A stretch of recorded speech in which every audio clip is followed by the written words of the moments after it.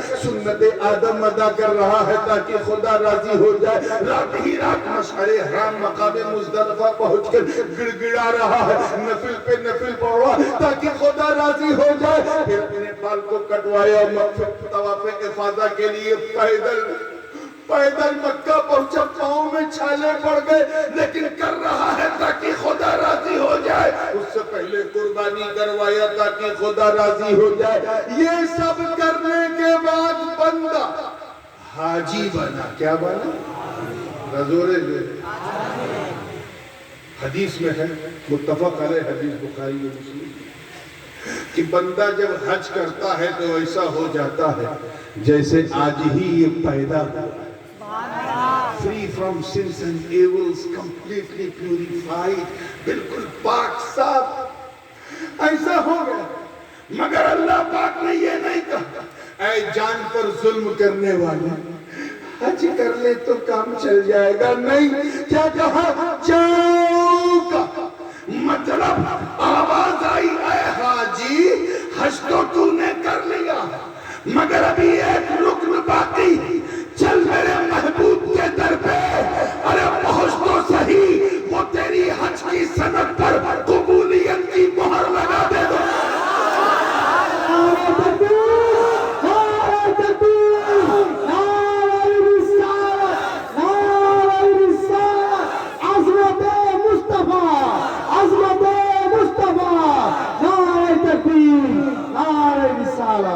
تبھی تو محدث اعظم نے فرمایا تھا حاجیوں آؤ چلو احمد مختار کے پاس، شافع روز جزا اپنے مددگار کے پاس، حج اگر حج ہے تو پھر تکمیل حج کے لیے آؤ کعبے سے چلے کعبے کی سرکار کے پاس، محبوب کے پاس بلایا، جورے جورے بولے، محبوب کے پاس بلایا، کس کے پاس؟ ابھی بھی سوال کا جواب نہیں ملتا ہے، راز کیا؟ معاملہ وہی اٹکا ہوا، سوئی وہی رکی، یہ کیوں نہیں کہہ دیا مینا چلے جاؤ، مزدلفہ چلے جاؤ، عرفات چلے جاؤ، خانہ کعبہ چلے جاؤ؟ نہیں، تم نے اپنی جان پہ ظلم کیا ہے، پہلے میرے محبوب کو راضی کرو، مصطفیٰ راضی تو خدا راضی، کیوں؟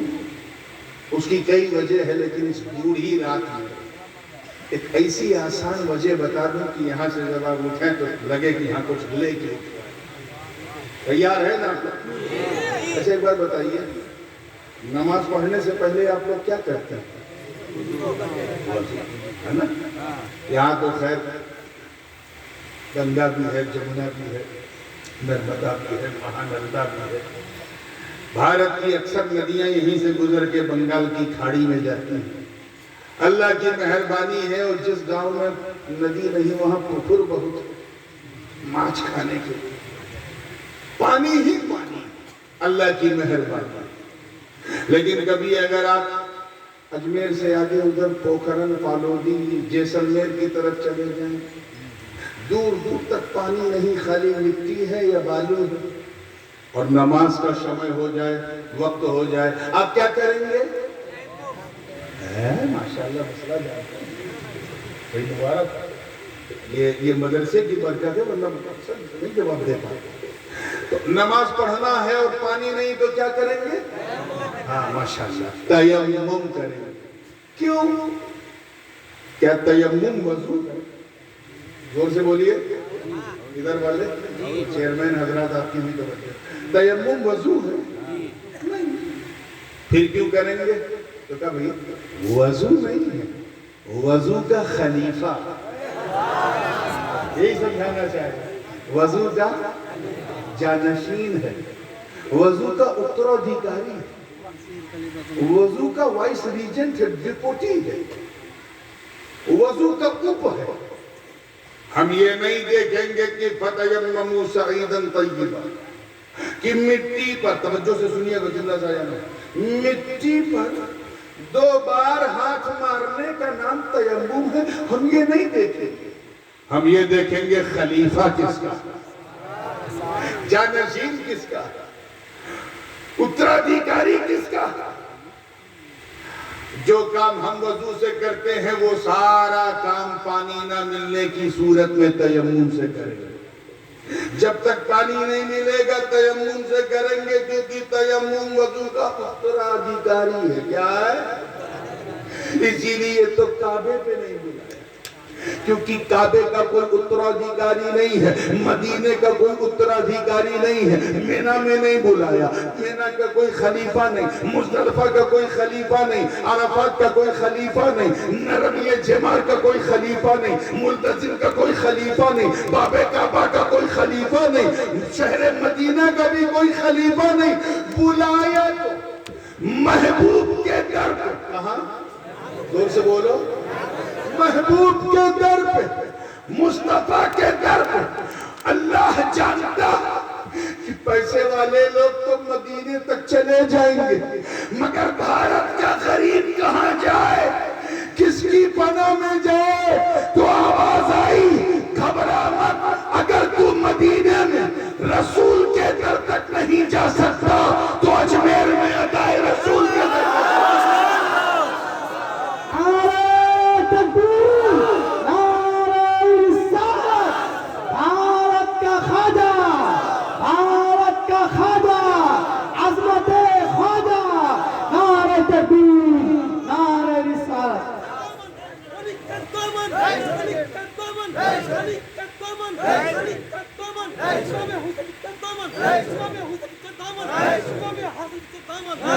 ایک بار کوئی بول دے غوث کا دامن.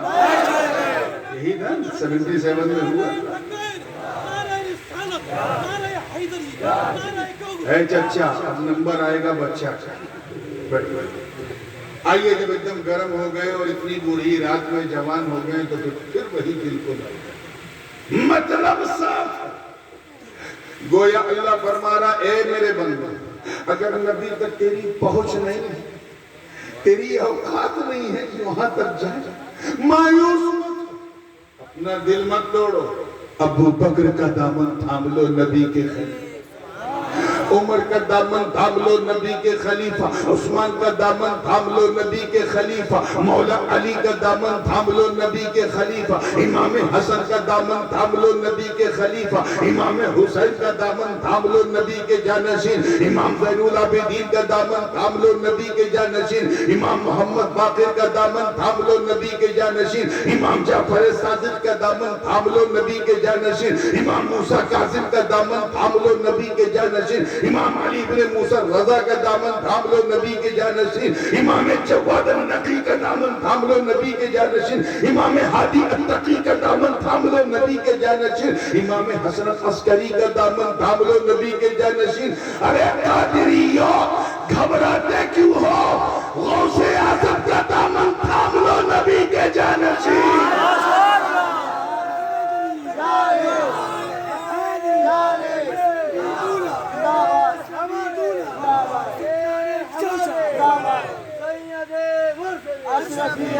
تھام کے تو دیکھو، پہلے تھامو تب کہو غوث کا دامن نہیں چھوڑیں گے، تھاما ہی نہیں اور چھوڑیں گے. تھام تو صحیح، غوث کا دامن تھام تو صحیح.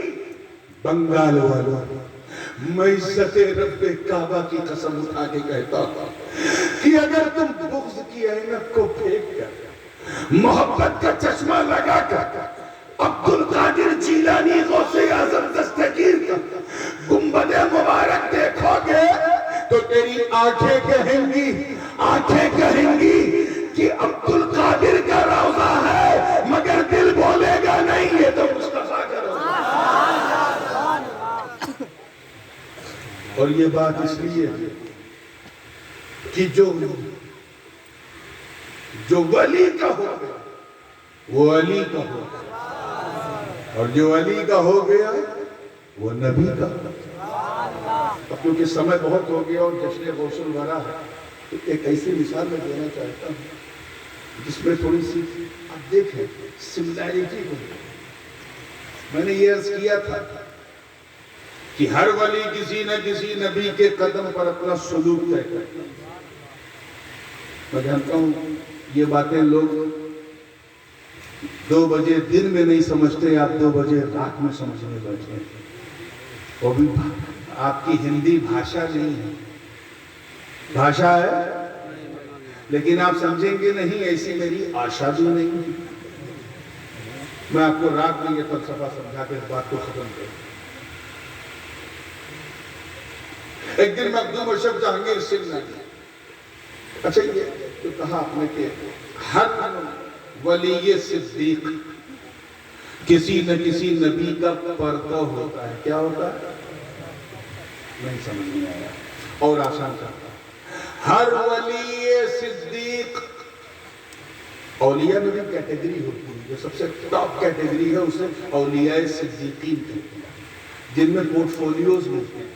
یہ غوث ہوگا، یہ قطب ہوگا، یہ ابدال ہوگا، یہ اوتاد ہوگا، یہ نقبہ ہوگا، یہ نجبہ ہوگا، یہ ہوگا، یہ وہ ہوگا، جن کو پورٹ فولیوز ملتے ہیں۔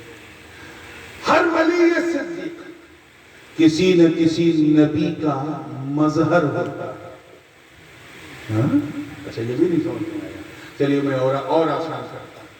ہر ولی صدیق کسی نہ کسی نبی کے کمال کا سایہ ہوتا ہے۔ یہ سایہ سمجھ میں آیا، اور اگر یہ بھی نہیں آیا تو میں کہوں گا مولانا پھر مجھے کیوں بلایا؟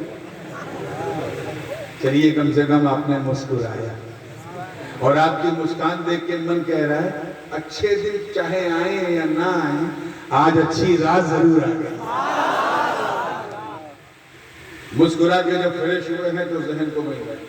ہر ولی یہ صرف کسی نہ کسی نبی کے کمال کا مظہر ہوتا ہے، یعنی سایہ ہوتا ہے۔ کیا ہوتا ہے؟ اور ایسا شیڈو ہوتا ہے، ایسا سایہ ہوتا ہے کہ جس نبی کا وہ سایہ ہوتا ہے اس نبی کے معجزات بشکل کرامت اس ولی سے ثابت ہوتے ہیں۔ حضرت مخدوم اشرف جہانگیر سنگھانی اسی موضوع پہ دکن میں گلبرگہ میں کرناٹک میں، اب تو دیکھا ہوگا کرناٹک نے کیسا ناٹک آج دکھایا ہے، بڑے بڑوں کو سانس سن گئے۔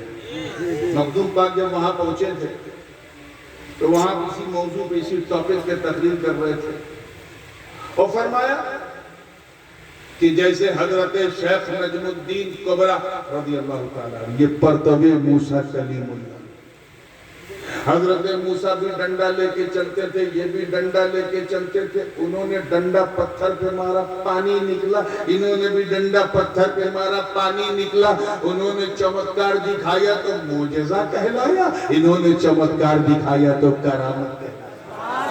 اسی کو کہتے ہیں سایہ۔ کیا کہتے ہیں؟ بات چل ہی رہی تھی تب تک حضرت عبدالرزاق نورالعین رضی اللہ تعالیٰ عنہ بیٹھے تھے، عرض کیا حضور مخدوم اشرف جہانگیر سنگھانی، حضور آپ سرکار آپ کس کا سایہ ہے، کس کا پرتو ہے؟ تو مخدوم پاک نے فرمایا الحمدللہ انی سرت علی قدم المسیح، میں عیسیٰ روح اللہ کا پرتو ہوں۔ کیا فرمایا؟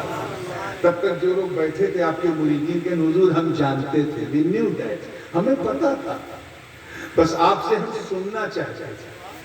ہم دیکھتے تھے جیسے عیسیٰ احرام پوش ویسے آپ بھی احرام پوش، وہ بھی مجرد آپ بھی مجرد، انہوں نے بھی شادی نہیں کی آپ نے بھی شادی نہیں کی، وہ بھی تاریخ الدنیا آپ بھی تاریخ الدنیا، وہ بھی مسیحا آپ بھی مسیحا، وہ بھی بیمار کو ٹھیک کرے آپ بھی بیمار کو ٹھیک کرے، انہوں نے بھی مردے کو زندہ کیا آپ نے بھی مردے کو زندہ کیا، بس ان کا کرنا ان کا معجزہ کہلایا، آپ کا کرنا آپ کی کرامت کہلایا۔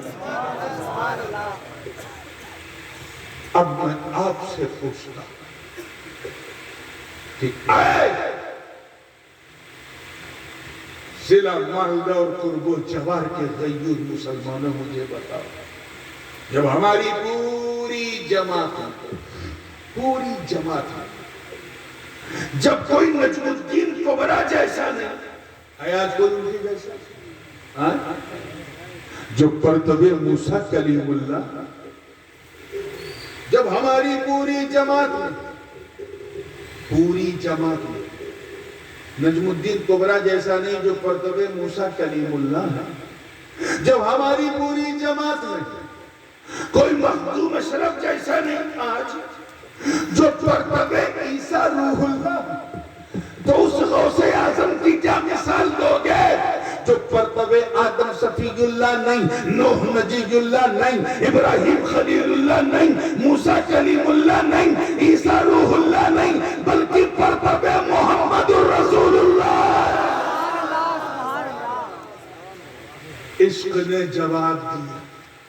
نے جواب دیا کہ جس طرح رسولوں میں رسول اعظم کی کوئی مثال نہیں، ایسے ہی ولیوں میں غوث اعظم کی کوئی مثال نہیں۔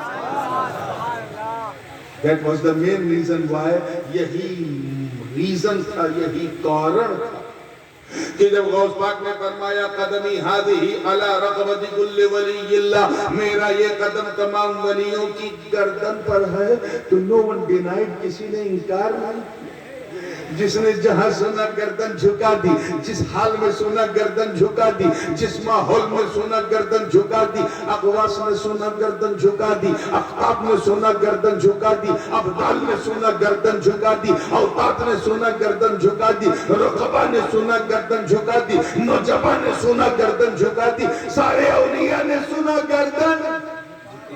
کسی نے کہا بل علی عینی و رأسی، بلکہ گردن ہی کیا، آپ کا قدم تو میری پلکوں پر، میری آنکھوں پر، میرے سر پر، میرے جگر پر، میرے دل پر، ارے اسے کوئی فاسق کیا جانے۔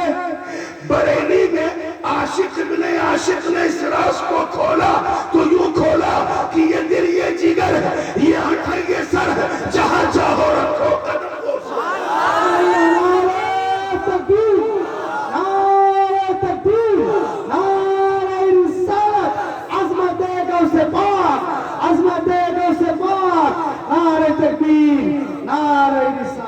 کسی نے انکار، زور سے بولو آخری جملہ ہے، no one denied، کسی نے انکار نہیں کیا، سب نے گردن بولو جھکا دی۔ اب اگلا جملہ ذرا دل تھام کے سننا، سب نے گردن جھکا دی، کسی نے انکار نہیں کیا۔ کیوں؟ کیونکہ سب دیکھ رہے ہیں کہ قدم، اللہ کرے سمجھ میں آ جائے، قدم تو عبدالقادر کا ہے، مگر اس میں دم مصطفیٰ کا ہے۔ نعرہ تکبیر، نعرہ رسالت، نعرہ حیدری، عظمت مصطفیٰ، نعرہ تکبیر۔ اسی غوث پاک کے گلشن کے شگفتہ گلاب کا نام اعلیٰ حضرت اشرفی، اسی غوث اعظم کے چمن کے پھول کا نام سلطان الواعظین اور تاج الاسیہ ہے، محدث اعظم سرکار کلام اشرف الاولیاء اشرف العلماء شیخ الاسلام غازی ملت، کوئی تاج الاولیاء بن کے چمک رہا ہے، کوئی اشرف الاولیاء، اور صبح قیامت تک یہ چمک کا سلسلہ جاری رہے گا۔ This is going to be a glorious opportunity for all of you۔ یہ بہت خاص اونک سندر موقع ہے، اوشر ہے، بڑھ چڑھ کر کے غوث پاک کے نام سے منسوب وہ ادارہ جس کی عید اشرف الاولیاء نے اپنے دستے پاک سے رکھی ہے، ذرہ برابر بھی غوث کی محبت ہے تو بڑھ چڑھ چڑھ کے حصہ لو۔ یہ ادارہ بھی آپ کا ہے، گاؤں بھی آپ کا ہے، جلسہ بھی آپ کا ہے۔ مولا کریم ہم سب کو غوث پاک کی محبت اور ان کی چاہت میں زندہ رکھے اور انہیں کی چاہت میں موت نصیب فرمائے۔ وآخر دعوانا ان الحمدللہ رب العالمین۔